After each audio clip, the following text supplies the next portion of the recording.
Hello అండి, welcome to మా ఇంటి మనపా కిచెన్. నేను ఇవాళ చేయబోయే రెసిపీ సొరకాయ కర్రీ చేస్తున్నాను అండి. నేను ఇక్కడ ఒక ప్యాన్ పెట్టినాను, దానిలో 2 టేబుల్ స్పూన్ ఆయిల్ వేసుకున్నాను, మినపగుళ్ళు వేసుకున్నాను. ఆ తర్వాత కొద్దిగా జీలకర్ర కూడా వేసుకోవాలి. ఆ తర్వాత సన్నగా కట్ చేసి పెట్టుకున్న ఆనియన్ ముక్కలు కూడా వేసుకోవాలి. తర్వాత కొద్దిగా కరివేపాకు, తర్వాత కొద్దిగా పసుపు వేసుకోవాలి.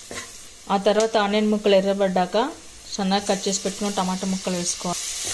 ఆ తర్వాత కొద్దిగా అల్లం వెల్లుల్లి పేస్ట్ వేసుకొని బాగా కలుపుకోవాలి.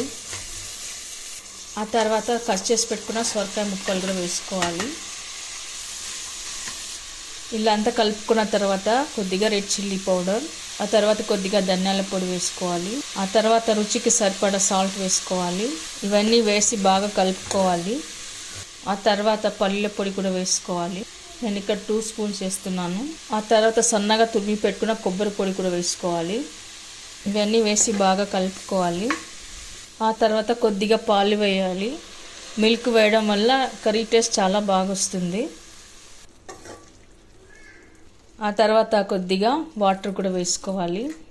ఇప్పుడు వీళ్ళంతా వేసి కలిపి పెట్టుకున్న తర్వాత మనం కుక్కర్ మూత పెట్టి ఒక 1 విజిల్ రానివ్వాలి. కుక్కర్ విజిల్ పెట్టేశానండి. ఇప్పుడు 1 విజిల్ రానిస్తే సరిపోతుంది. ఎంతో గుమగుమలాడే సొరకాయ కర్రీ రెడీ అయిపోయింది. ఇప్పుడు కొత్తిమీరతో మనం గార్నిష్ చేసుకుందాము. ఇప్పుడు సర్వింగ్ బౌల్లోకి తీసుకుందాము.